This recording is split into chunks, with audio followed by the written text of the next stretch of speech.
द्वारका में पीएम मोदी ने की स्कूबा डाइविंग। जहां जलमग्न हुई थी श्री कृष्ण की द्वारका नगरी, वहीं पीएम ने लगाया गोता।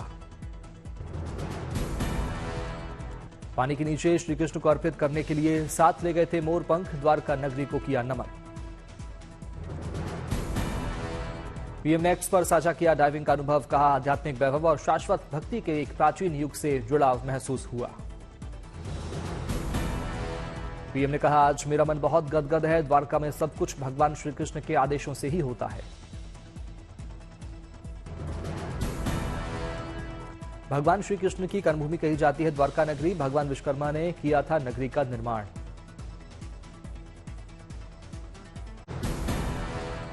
प्रधानमंत्री मोदी ने द्वारका में कई विकास परियोजनाओं का किया शिलान्यास और लोकार्पण। गुजरात के रफ्तार को मिलेगी रफ्तार।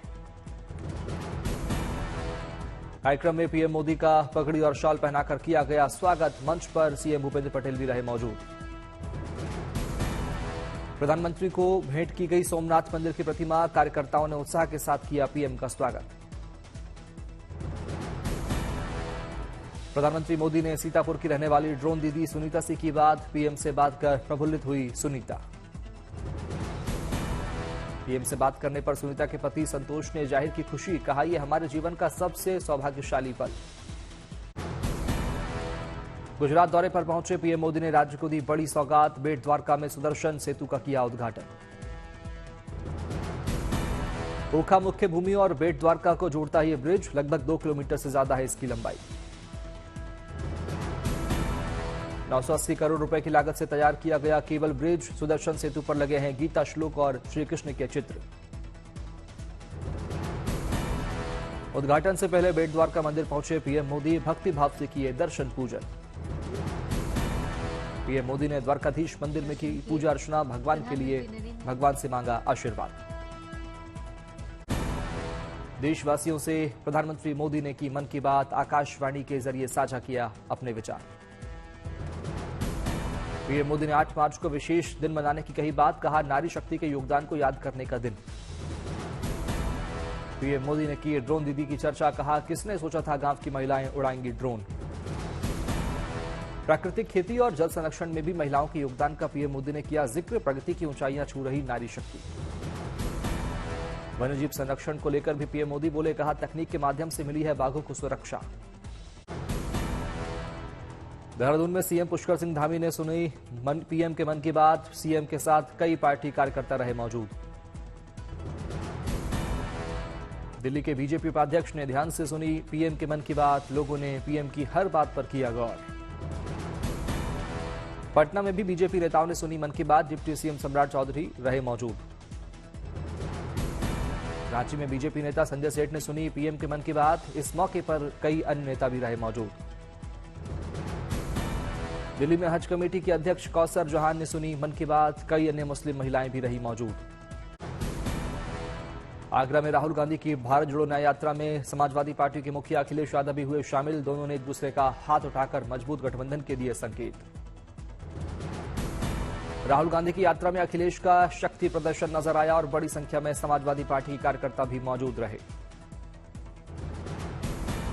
इस दौरान प्रियंका गांधी वाड्रा भी मौजूद रही। गठबंधन के ऐलान के बाद समाजवादी पार्टी ने भारत जोड़ो न्याय यात्रा में शामिल होने का किया था ऐलान। कांग्रेस नेता राहुल गांधी ने अखिलेश यादव के भारत जोड़ो न्याय यात्रा में शामिल होने पर किया स्वागत। बोले, हम सब मिलकर देश और लोकतंत्र को और संविधान को बचाने की लड़ाई लड़ रहे हैं। इस दौरान राहुल गांधी ने बीजेपी को घेरा। बोले, बीजेपी नफरत फैलाने का करती है काम। हम इस नफरत को मोहब्बत से हटाएंगे। हरियाणा में शांति व्यवस्था की कवायद तेज। 7 जिलों में इंटरनेट सेवा फिर से हुई बहाल। किसान आंदोलन के चलते अस्थायी तौर पर रोकी गई थी इंटरनेट सेवा। 13 तारीख से बंद थी इंटरनेट सेवा। सिंघू बॉर्डर और टिकरी बॉर्डर पर आंशिक तौर पर खोला गया। वाहनों की आवाजाही से लोगों को मिली थोड़ी राहत। किसान नेता सरवन सिंह पंधेर ने फिर आलापा पुराना राग। बोले, मांगे पूरी न होने तक जारी रहेगा आंदोलन। अखिलेश यादव ने किसान आंदोलन का किया समर्थन। बोले, समाजवादी पार्टी किसानों के साथ है। यूपी सिपाही भर्ती परीक्षा के पेपर लीक मामले की जांच तेज। आरोपियों के नेटवर्क खंगालने में जुटी पुलिस। नकल करने वाले अभ्यर्थियों के मददगारों की लिस्ट एसटीएफ ने बनाई। गिरफ्तार हुए सभी आरोपियों से कड़ाई से पूछताछ जारी। नकल करने वाले गुरबचन सिंह के गैंग लीडर मोनू मालिक और कपिल की तलाश तेज। गाजियाबाद से गिरफ्तार महिला अभ्यर्थी को ब्लूटूथ के जरिए करा रहे थे नकल। लखनऊ में व्हाट्सएप पर पेपर भेजने वाले नीरज के भी नेटवर्क को खंगाला जा रहा। नीरज ने पूछताछ में मथुरा के किसी उपाध्याय के जरिए पेपर मिलने की कही बात। उत्तराखंड से भी जुड़े हो सकते हैं नकल कराने वाले गैंग के तार। स्पेशल टास्क फोर्स हर पहलू की कर रही है जांच। संदेश खाली में तनाव के बीच ममता बनर्जी ने 2 मंत्रियों ने किया दौरा। महिलाओं से शोषण के आरोपों को बताया गलत। बीजेपी सांसद लॉकेट चटर्जी ने पश्चिम बंगाल में राष्ट्रपति शासन की मांग की। साथ ही सीएम ममता की आलोचना करते हुए इस्तीफा मांगा। जेएनयू में संदेश खाली पर आयोजित कार्यक्रम में बीजेपी नेता शुभेंदु अधिकारी और सुकांता मजुमदार हुए शामिल। इस दौरान जमकर ममता सरकार पर हमला बोला।